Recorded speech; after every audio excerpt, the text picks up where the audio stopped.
Assalamualaikum. Hari ini saya nak share satu lagi doa Nabi Sulaiman, doa yang diamalkan juga oleh Nabi Sulaiman yang mempunyai terlalu banyak kebaikan kalau kita amalkan, dan saya percaya ramai dekat luar sana yang memang amalkan surah ni setiap hari. Jangan lupa. InsyaAllah.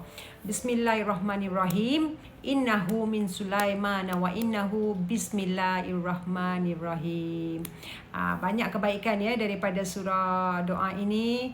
Salah satunya pendinding daripada gangguan sihir, dan juga dimudahkan segala urusan kita, dan juga boleh dikabulkan segala hajat dan permintaan kita, insya-Allah dengan izin Allah. Ayat pengasih dan penyayang untuk keluarga, saudara mara, sahabat handai, kan, untuk lebih kasih dan sayang kepada kita, insya-Allah. Dan juga doa ini mempunyai kebaikan dan kekayaan.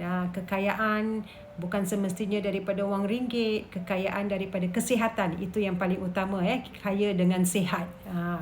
Semua ini boleh berlaku dengan izin Allah. Tugas kita hanyalah mengamalkannya.